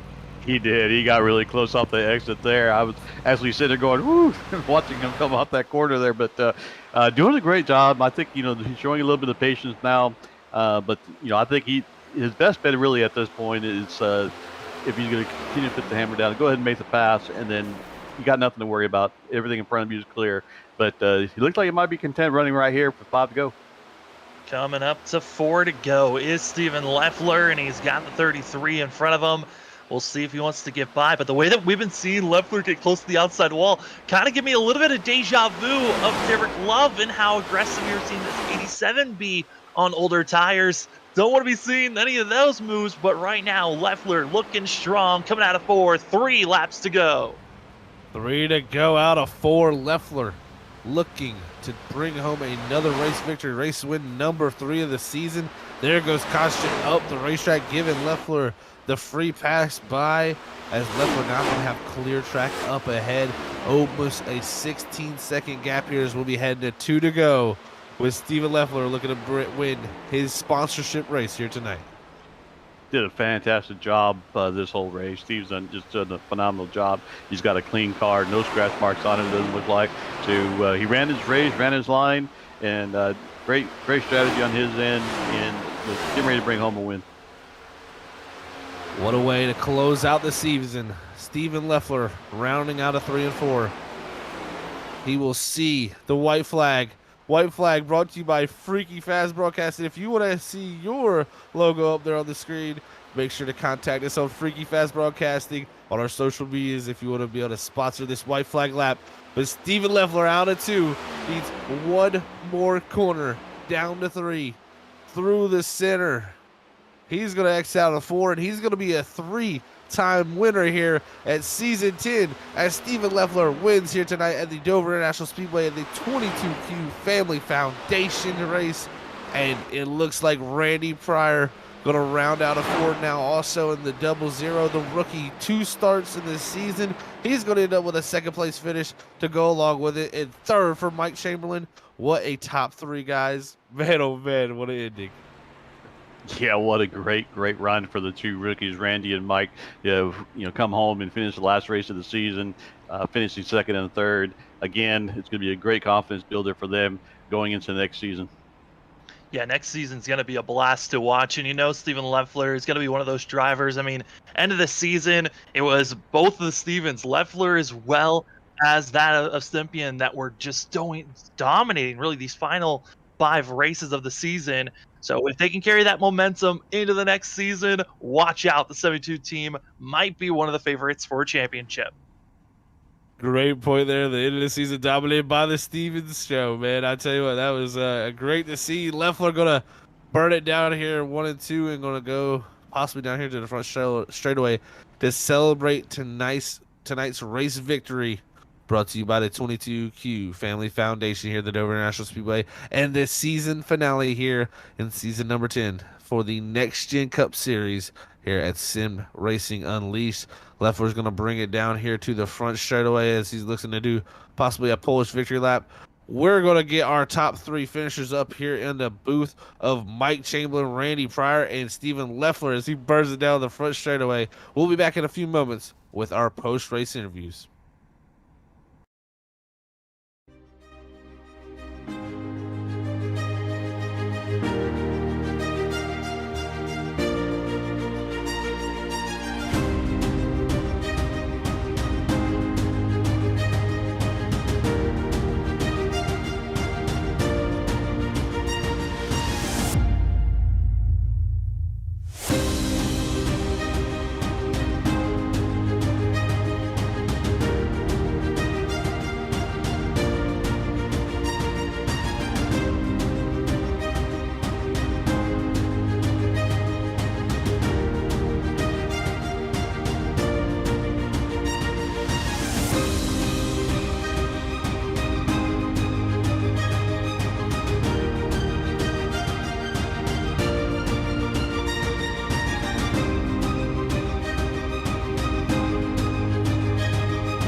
All right, we are back here for the post-race interviews after tonight's race here at the Dover International Speedway.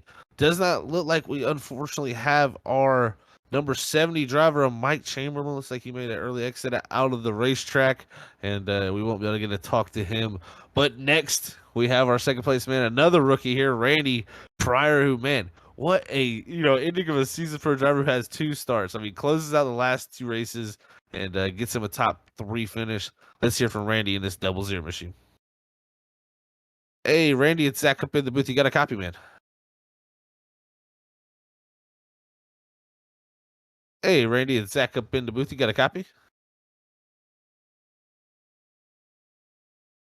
All right, ladies and gentlemen. So it looks like we don't have our second place man, Randy Pryor either. Congrats to him on his second place finish here tonight. But looks like we'll be moving on to our main course of the night. Our winner here, 3-time winner this season here in season 10, Steven Leffler. Let's hear from the main man himself, Steven Leffler. Hey, Steven and Zach up in the booth. You got a copy, man? Yeah, how's it going, Zach? Hey, it's going fantastic, man. I tell you what, 3rd win of the season, Steven. What a closeout to the end of the season. I mean, it feels like you and Steven Stippian just had the Even Steven show the rest of the season there to end it out, with Whitley taking the championship. But you're going to come away with 2nd in the championship, 3 wins, and not only that, but to close it out here tonight with the win, man. How does that feel to close out season 10, especially with some good momentum, I'd say, at the end of the season? Yeah, it feels wonderful. I really hope we can take this momentum into next season and continue, the strong performance we've had in the past 7 or 8 races. It's been fun. It's been really challenging. I mean, there's some good drivers in the league. Pretty unfortunate, the driver count tonight. It seems like we had a lot of guys going to football games and stuff like that. So if I would have known that, I would have moved it off a week or something, But yeah, we'll carry this momentum into next season. Hopefully, we can start the season strong with the win, and see where it goes from there. Yeah, definitely a great way to carry momentum into the next season there, season number 11, man.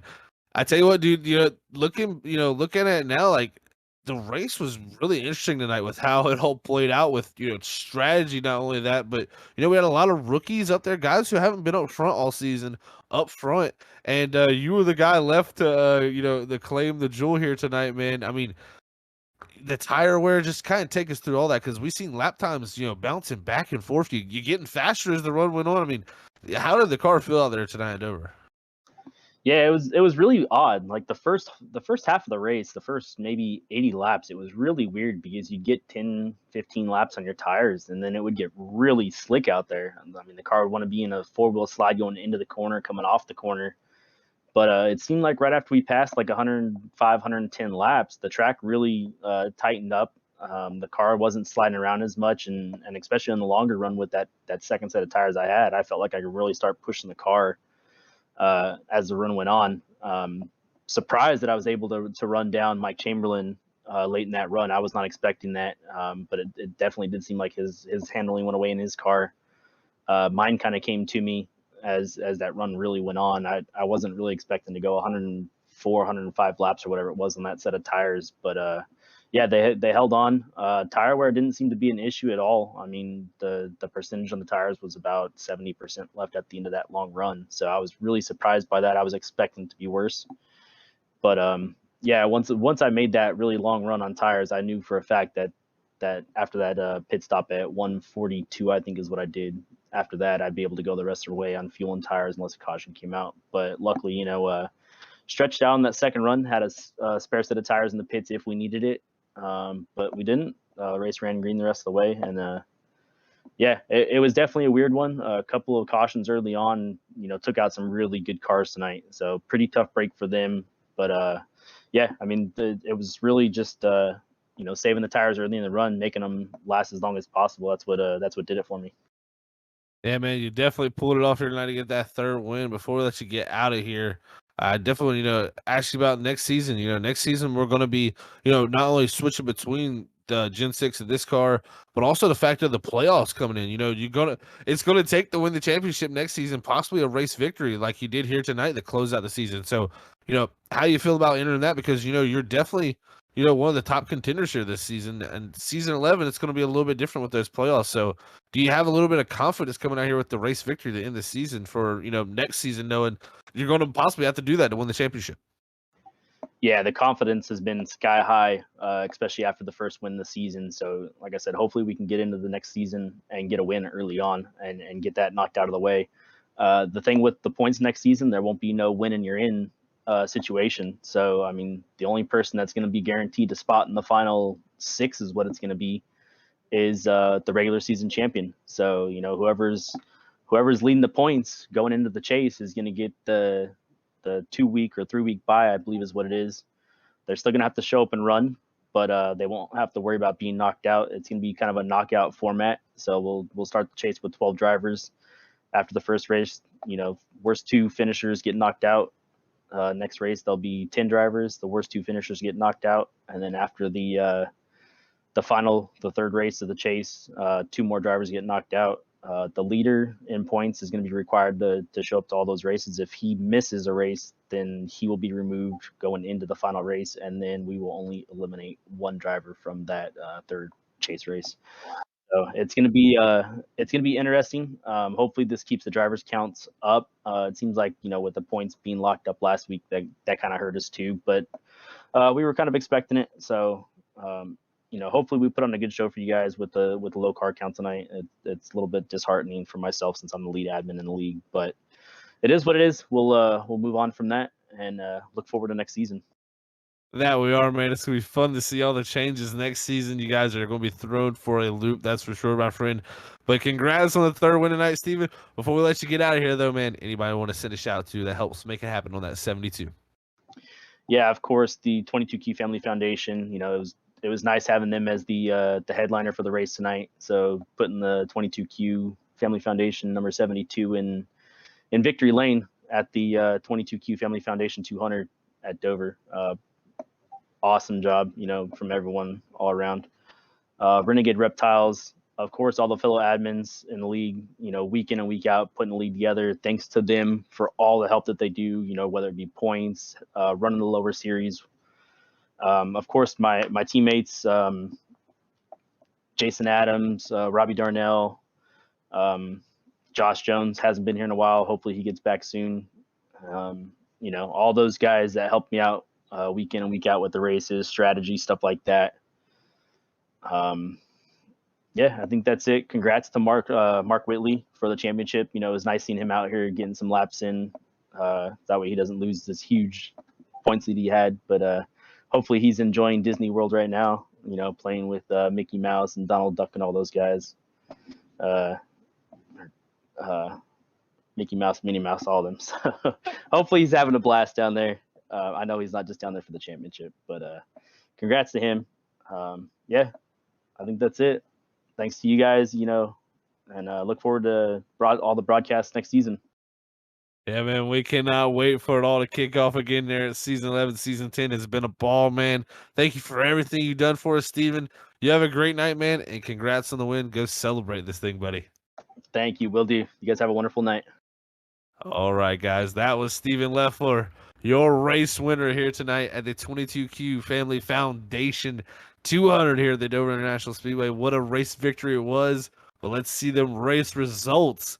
As Leffler there you see brings it home. Randy Pryor, brings it home in the 2nd position. 3rd is going to go to Mike Chamberlain. So 2 rookies up in that top 3. 4th is going to go to Mark Koscheck.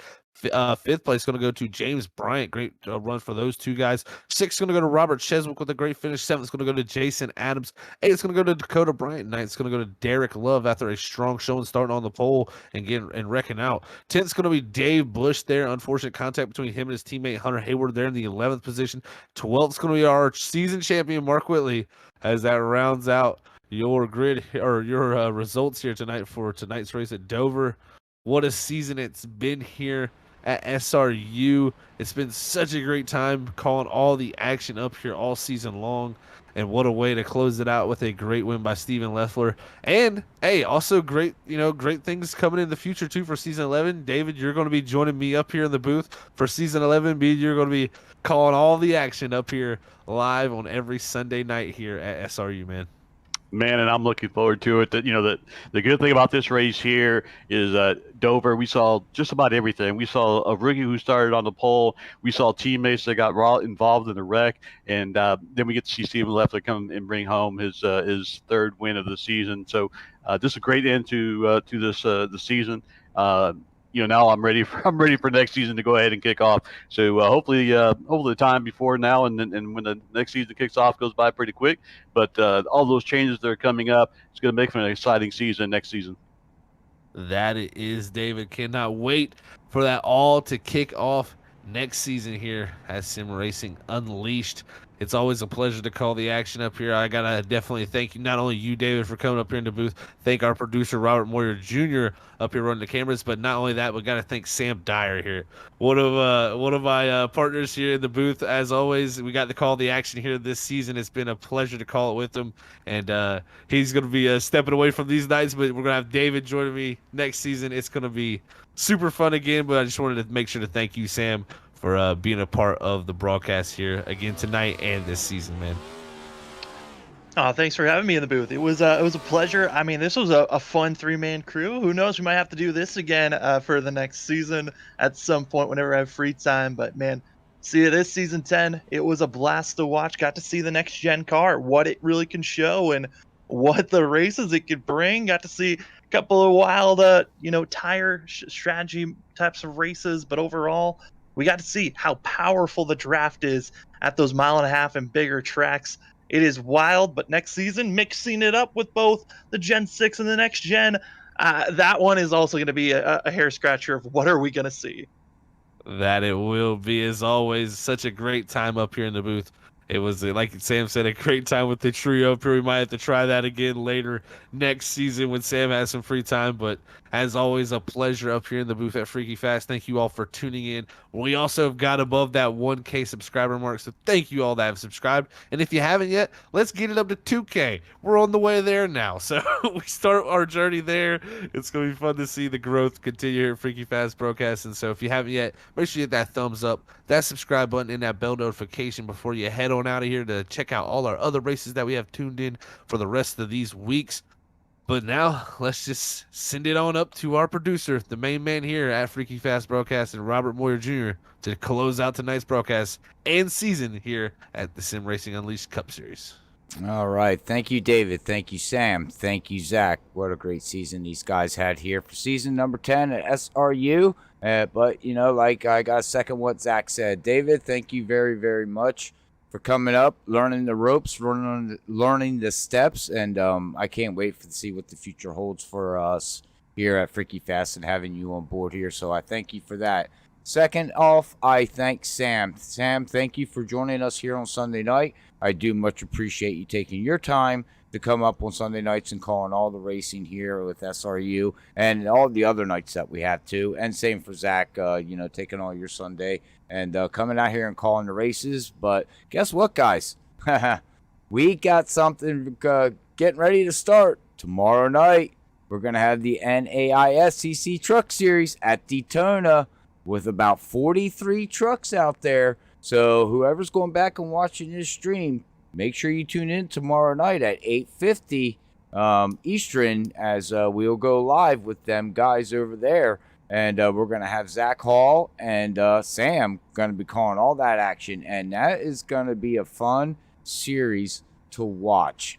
There's a lot of money on the line. There's a lot of things on the line. So hopefully everybody, comes out tomorrow night and joins us in chat and enjoys the content that we put out and what these leagues put out for us. But with that being said, here from Dover International Speedway, Sam, from David, from Zach, we all want to say everybody have a great Sunday night. Don't work too hard Monday, and we hopefully catch you Monday night. But until then, God bless everybody. We love yous all. Peace out.